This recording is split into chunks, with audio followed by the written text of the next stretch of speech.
Parsha Toldot. Vayihi ra'av ba'aretz milvad ha'ra'av harishona shaya b'mei Avraham.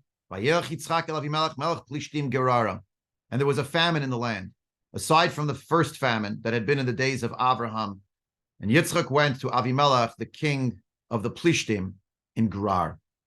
The first lesson I take from this pasuk is the stark realization that we thought that Yitzchak Avinu would simply inherit the brachot given to Avraham Avinu. They would be fulfilled in his time.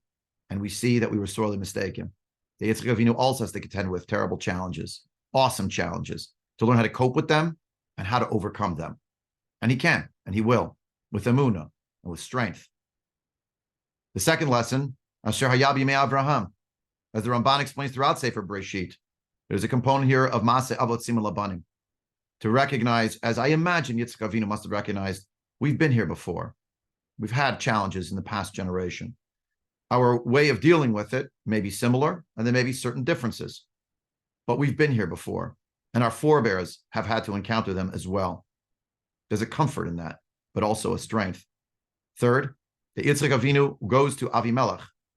Avimelech, who lives, not coincidentally, in the area that today would be called the Gaza envelope, in Gerar.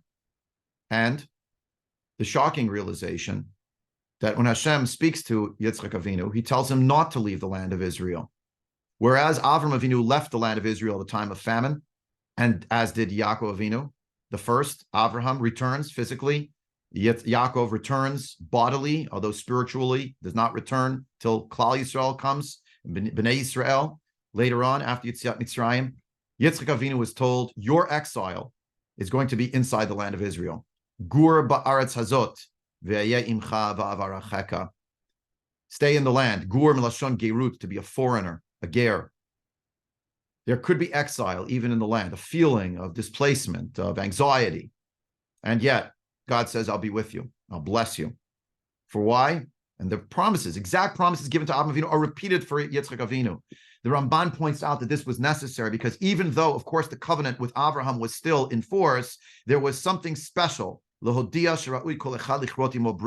say that each of the patriarchs had their own merit and they were worthy of having the covenant renewed or forged with them. And this should be that the merit of each one of them should stand before them for their progeny, with their progeny. We're the children of Avram and of Yitzchak and of Yaakov. And this should be something that we should think about. Tosefet zchut v'kavod hu lahem, an added merit and a glory to them. And that's why in the middle of the Tochacha, in Sefer Vayikra, terrible curses are being recited. In the middle, there's a pause. And I will remember my covenant with Yaakov, and even my covenant with Yitzchak, and even my covenant with Avraham will I remember, and the land will I remember. Why? Ki kulam ba'alei brit le'elokim. They all were members of the covenant with God. We're also members of the covenant with God. And we need to remember that, especially in times like this.